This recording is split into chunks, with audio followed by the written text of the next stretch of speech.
हरे कृष्णा, राधे राधे। मैं भक्तिन सुरभि, आप सभी भक्तों को मेरा दंडवत प्रणाम और बहुत बहुत आभार। कैसे हो आप सब? तो आज के वीडियो में मैं ये डिस्कशन करूंगी कि कृष्ण भवनामृत में आने के बाद हम कैसे अपने इंद्रियों को संयम में रख सकते हैं या कंट्रोल कर सकते हैं। तो इसका वर्णन हम लेंगे भगवत गीता के चैप्टर नंबर 2 के श्लोक नंबर 58 से। चलिए शुरू करते हैं। भगवत गीता चैप्टर नंबर 2 श्लोक नंबर 58। यदा संहारते चायं कुर्मोऽन्गानिव सर्वशः इंद्रियाणि इंद्रियार्थेभ्यस्तस्य प्रज्ञा प्रतिष्ठिता। तो इस श्लोक में क्या कहा गया है इंद्रियों को कंट्रोल करने के बारे में? तो यहाँ पे कहा गया है कि बहुत सारे लोग ऐसे होते हैं जो अपने इंद्रियों के चाकर बन जाते हैं। इंद्रियां उन्हें जैसे कंट्रोल करते हैं वो उसी हिसाब से कंट्रोल्ड होते हैं। इंद्रिय उन्हें जैसे डायरेक्ट करते हैं उसी हिसाब से वो सारे कार्य करते हैं। बट ऐसा नहीं होना चाहिए। हम अपने इंद्रियों को कंट्रोल करेंगे, ना कि वो हमें। बट अभी ऐसा ही है कि हमारे इंद्रिय हमको कंट्रोल करते हैं और हम उसी हिसाब से सारे कार्य करते हैं।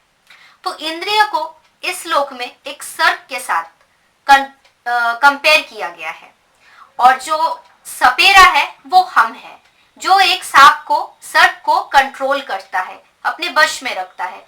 ठीक उसी तरह हमें होना चाहिए।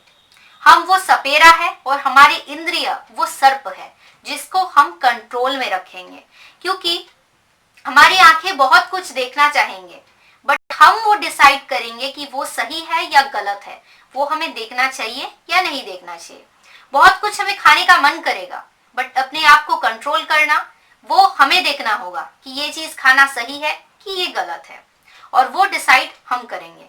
और क्या सही है क्या गलत है उसका डिसीजन हम कहाँ से लेंगे? उसका डिसीजन हम शास्त्र से लेंगे, उसका गाइडेंस हम शास्त्र से लेंगे, जहाँ पे स्पष्ट रूप से वर्णन है क्या सही है क्या गलत है, और उसी हिसाब से हम अपना कार्य करेंगे और अपने इंद्रियों को कंट्रोल में रखेंगे। जैसे एक कछुआ, वो अपने इंद्रियों को अपनी जरूरत के समय पे बाहर निकालता है और फिर अंदर कर लेता है।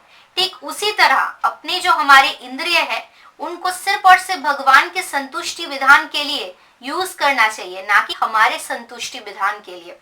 हमारी जो आंखें हैं वो भगवान के दर्शन करेंगे, हमारे जो कान है वो कृष्ण कथा श्रवण करने के लिए है, हमारी जो जीवा है वो कृष्ण प्रसाद टेस्ट करने के लिए है, हमारी जो नाक है वो कृष्ण को अर्पित तुलसी स्मेल करने के लिए है, हमारे जो हाथ है उससे हम मंदिर मार्जन करेंगे, और हमारे जो पैर है उससे हम धाम परिक्रमा करेंगे और मंदिर का दर्शन करेंगे। ऐसे ही हम अपने इंद्रियों को कंट्रोल में रखेंगे। क्या सही है क्या गलत है ये सब हम डिसाइड करेंगे, ना कि हमारे इंद्रिय। तो इस श्लोक में यही कहा गया है कि कैसे हम अपने इंद्रियों को कंट्रोल में कर सकते हैं। यहाँ पे हम ये भी देख सकते हैं कि कृष्ण भवनामृत में आने के बाद भक्त कैसे अपने इंद्रियों को कंट्रोल में रखता है, कैसे वो बात करता है। बहुत कुछ हम बोलना चाहते हैं बट अपने इंद्रियों को कंट्रोल करना, और जो सही है उसको बोलना और जो गलत है उसको अपने पास ही रख लेना, यही सही बात है। और ऐसे ही हमने अपने इंद्रियों को कंट्रोल में ला सकते हैं। इस श्लोक में ये भी कहा गया है, अर्जुन को भगवान श्री कृष्ण कहते हैं कि तुम अपने इंद्रियों को कंट्रोल करो और उसको अपने संतुष्टि विधान के लिए नहीं बल्कि भगवान श्री कृष्ण की संतुष्टि विधान के लिए इस्तेमाल करो।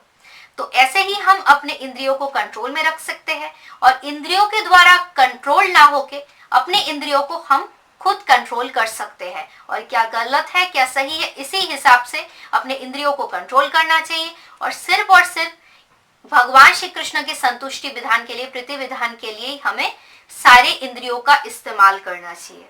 हरे कृष्णा, राधे राधे।